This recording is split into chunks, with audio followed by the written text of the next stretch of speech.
Good morning বন্ধুরা, আজকে আবার একটা রেসিপি নিয়ে চলে এসেছি। ছায়া ডেলি ব্লকে সবাইকে স্বাগত জানালাম। এই যে দেখো, আমি কটা পটল নিয়ে নিয়েছি। পটলগুলোকে আমি ভালো করে ধুয়ে পরিষ্কার করে নিয়েছি, নিয়ে এই দিয়ে টুকরো করে নিচ্ছি। টুকরো করে আমি একটা মিক্সির বোলের মধ্যে দিয়ে দিচ্ছি পটলগুলো। আর এখানে নিয়ে নিয়েছি কটা রসুন কোয়া নিয়েছি, কাঁচা লঙ্কা, দুটো পেঁয়াজ আর একটু চিংড়ি মাছ নিয়ে নিয়েছি।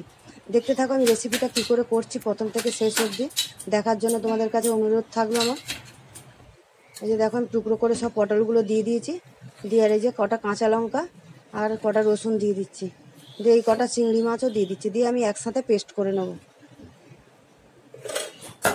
দেখো, আমি পটল বাটা চিংড়ি মাছটা দিয়ে কি করে আমি করছি রেসিপিটা। এই যে বেটে নিয়েছি ভালো করে।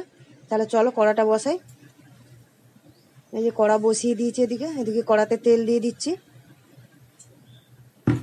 তেলটা একটু ওই বাটা জিনিসে তো একটু তেলটা বেশি লাগে, তার জন্য একটু তেলটা বেশি করেই দিয়েছি। এই যে কালো জিরে ফোড়ন দিয়ে দিচ্ছি, তার মধ্যে যে কেটে রাখা কুচনো পেঁয়াজ ওটাও দিয়ে দিলাম। দিয়ে পেঁয়াজটা একটু লাল করে ভেজে নেব।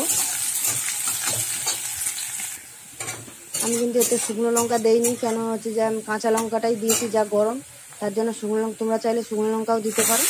এই যে পেঁয়াজটা লাল করে ভেজে নিয়েছি, এবারে বাটাটা দিয়ে দিলাম ওর মধ্যে, দিয়ে ভালো করে মিশিয়ে নিচ্ছি নেড়ে চেড়ে।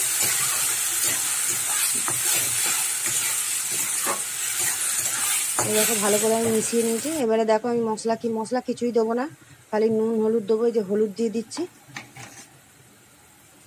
এদের পরিমাণ মতো নুন দিয়ে দিচ্ছি। নুন হলুদ দিয়ে ভালো করে আবার নেড়ে চেড়ে নেবো। এটা জলটা যখন টেনে যাবে, একদম শুকিয়ে যাবে, তখন কড়া থেকে আপনি উঠে যাবে, কালারটাও চেঞ্জ হয়ে যাবে। একটু মিষ্টি দিয়ে দিচ্ছি, কারণ মিষ্টিটা না দিলে স্বাদ আসবে না, ওই জন্য একটু চিনি দিয়ে দিলাম।